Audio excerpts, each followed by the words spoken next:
猎人救小白蛇上。从前有一个猎人，他特别的穷，猎人名叫海力布。虽然他很穷，但他很热心帮助别人，每次打完猎回来，总会把猎物分给大家。有一天，海力布到深山去打猎，突然听见天上有呼救声，他抬头一看，原来是一只老鹰抓着一只小白蛇，正从他头上飞过。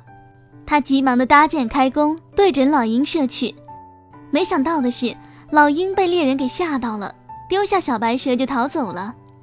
这时，小白蛇看见海力布救了自己，他很感激海力布，便对他说：“我是龙王的女儿，您跟我回去，我爸爸一定会好好酬谢您的。我爸爸的宝库里有很多珍宝，如果您都不喜欢，也可以要我爸爸嘴里含着的那颗宝石，有了那个宝石，就能听懂各种动物说的话。”于是海力布很好奇那颗宝石，就跟小白蛇去了龙宫。到了龙宫，小白蛇把事情的经过一五一十告诉了龙王。老龙王对海力布十分感激，就把他带进了宝库，让他自己挑选珍宝。可是海力布什么都不要，他对龙王说：“如果您真想给我点东西做纪念，请把您嘴里含着的那颗宝石送给我吧。”龙王低头想了想，就把嘴里含着的宝石吐了出来，送给了海力布。然而海力布准备回家的时候，小白蛇再三叮嘱他说：“亲爱的猎人，你要记住，无论动物说了什么话，都不要告诉别人。如果说了，您会马上就会变成石头，永远不能复活。”海力布点了点头，谢过小白蛇以后就回家去了。海力布得到了神奇的宝石，他有了这颗宝石以后，打猎方便极了。有一天，海力布在深山打猎，忽然听见一群鸟在议论着什么。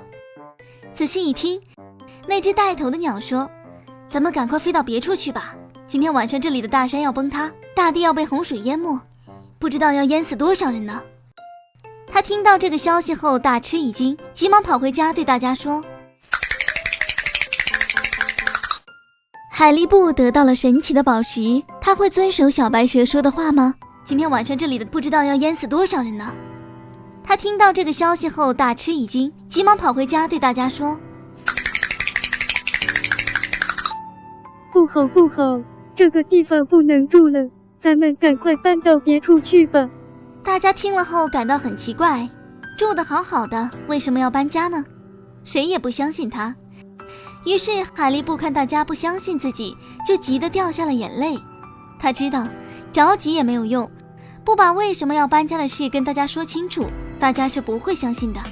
于是他镇定地对大家说：“今天晚上这里的大山要崩塌，洪水要淹没大地，你们看鸟都飞走了。”接着他就把怎么得到宝石，怎么听一群鸟遇难避难，以及为什么不能把听来的消息都告诉了别人，都原原本本照实说了。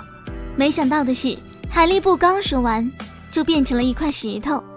大家看见海力布变成了石头，都非常后悔，非常悲痛，他们含着眼泪念着海力布的名字。可是不管他们怎么喊都没有用，因为海力布违反了龙宫的规矩，已经被得到了惩罚。